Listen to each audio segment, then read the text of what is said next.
আজকের সামগ্রিক যে অনুষ্ঠান, সেটা কোনো রাজনৈতিক ব্যানারে হওয়ার কথা ছিল না বা হয়নি। এই অনুষ্ঠানে আমাদের কর্মী, আমাদের নেতারা বিভিন্ন ধরনের প্রোগ্রামে অংশগ্রহণ করেছে। বিভিন্ন মঠ, মন্দির, ক্লাব, হাউসিং কমপ্লেক্স, সারা দেশ জুড়ে তারাই তাদের নিজেদের জায়গাগুলোকে সাজিয়েছেন। আর যেখানে যেখানে শ্রীরামচন্দ্রের পুজো হয়েছে আজকের এই বিশেষ মুহূর্তে, সেটাকে আলো দিয়ে, ফুল দিয়ে সাজানো হয়েছে। কিন্তু কোনো রাজনৈতিক দলের অফিসকে এভাবে সাজিয়ে দেওয়ার কোনো প্রোগ্রাম আমাদের ছিল না। তো স্বাভাবিকভাবেই হয়তো 6 নম্বর মুরলীধর সেন প্লেন তার মধ্যে এসেছে। দেখুন কেউ কেউ উৎসাহ ভরে যখন সাজায়, কিন্তু রাজ্য থেকে যে নির্দেশ গেছে সেটা কোনো জায়গায় পার্টি অফিস ছাড়ানো ছিল না। এটা আমাদের বলা হয়েছিল প্রথমেই যে আমাদের সমস্ত কর্মী নেতারা যে কোনো বর্ণাঢ্য শোভাযাত্রায় অংশগ্রহণ করবেন, মানুষের পাশে থাকবেন, সহযোগিতা করবেন, অনুষ্ঠানকে বর্ণময় করে তোলার জন্য, আরো প্রাণবন্ত করে তোলার জন্য আপনাদের যেটা করার সেটা করবেন।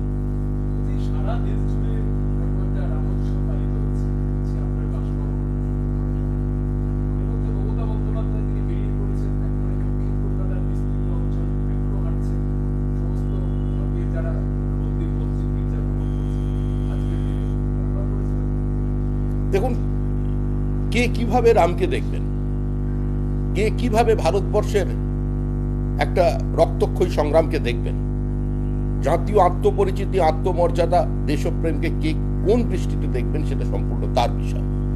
আজকের মমতা বন্দ্যোপাধ্যায়ের যে মিছিল, সেটা প্ররোচনার মিছিল, বিভাজনের মিছিল, সম্প্রদায়কে চিনিয়ে দেবার মিছিল।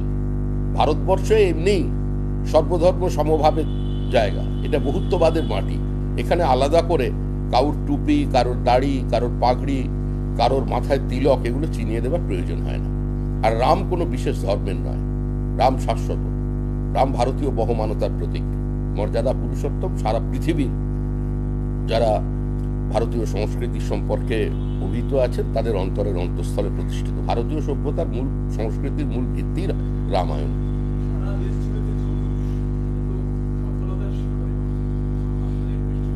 না, আমরা এটাকে সাফল্য বলে মনে করছি, এটা আমাদের সাফল্য নয়। এই সাফল্য ভারতীয় সংস্কৃতির, ভারতীয় ঐতিহ্য, পরম্পরা, ভারতের মানুষের শ্রদ্ধার সাফল্য। তার জয়, তার প্রতিষ্ঠা পেয়েছে। আজকে শুধুমাত্র রামের মন্দির প্রতিষ্ঠা হয়নি, রামের মূর্তি প্রতিষ্ঠা হয়নি, আজকে প্রতিষ্ঠা হয়েছে ভারতবর্ষের আদি অনন্ত যে শাশ্বত বহমানতা, তার আত্মমর্যাদাই আজকে আত্মবিশ্বাসের সঙ্গে প্রতিষ্ঠিত হয়েছে।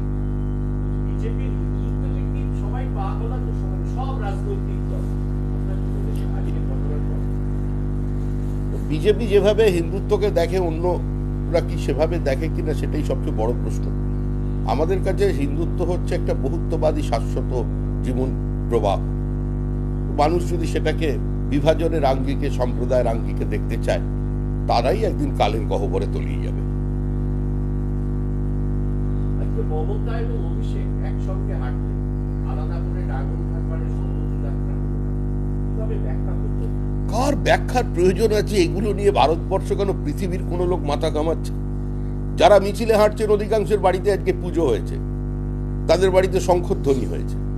পরিস্থিতির বাধ্যবাধকতায় 75-25-এর ভাগে থাকতে হবে, বা তৃণমূলের সরকারি দাক্ষিণ্য পেতে হবে, কিংবা তৃণমূলের সঙ্গে না হাঁটলে অসুবিধা আছে, কিছু মানুষ সঙ্গে থাকবেন।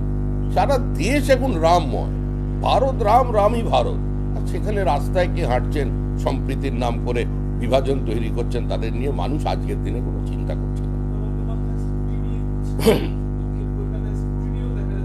রথে চেপে ঘুরুন, কি এসে গেল তাতে? 22শে জানুয়ারি দিন বদল করতে পেরেছেন? যারা বলতেন মন্দির वही बनाएंगे मगर तारीख नहीं बताएंगे, কোথায় তারা? কোথায় বামপন্থীরা? মন্দির মসজিদের ভাওতা দিয়ে 40 বছর ধরে ভাষণ দিয়ে যে বন্ধ কারখানার গেটে দাঁড়িয়ে বলেছে মন্দির নয়, মসজিদ নয়, রুটি রুজির লড়াই করবো, কোথায়? মানুষ তাদের প্রত্যাখ্যান করেছে, চলে না।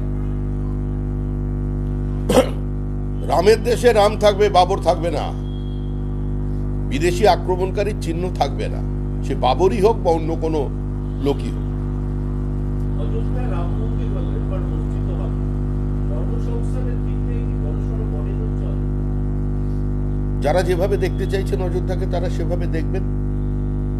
যারা বলছিলেন অযোধ্যার রাম মন্দিরের মধ্যে দিয়ে ধ্বংস নেমে আসবে, রাম মানেই আগুন, রাম মানেই সংঘর্ষ, তারা আজকে একটা সমন্বয়ের চেহারা দেখলেন, আশীর্বাদের চেহারা দেখলেন। ভারতবর্ষে নতুন করে একটা প্রাণ প্রতিষ্ঠা হলো।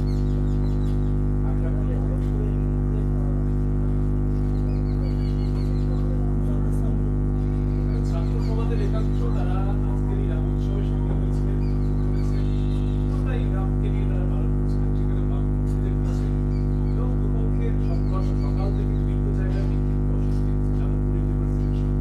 ভারতবর্ষের অন্য কোথাও হচ্ছে না, এখানেই হচ্ছে, আর বিশেষ করে যাদবপুরে হচ্ছে। বাম অতিবাম সব মিলেমিশে একাকার, কারণ রামের বিরোধিতা করতে হবে। টুকরে টুকরে গ্যাংয়ের সঙ্গে সবাই হাত মিলিয়ে নিয়েছে। কিন্তু সময় আসছে, মানুষই স্বতঃস্ফূর্তভাবে এদের জবাব দিয়ে দেবে, এবং কোনো কোনো ক্ষেত্রে সেটা বিপজ্জনক হয়ে উঠবে।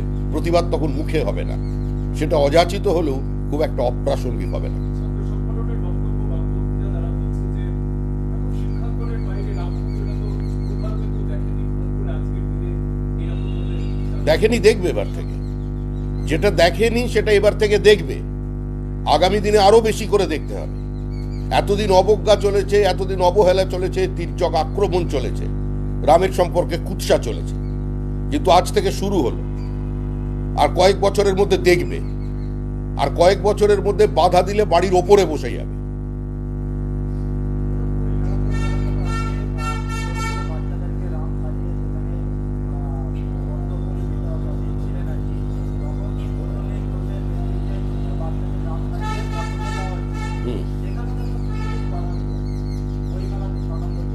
পুলিশ রাজ্য সরকারকে খুশি করার জন্য বাধা দিয়েছে।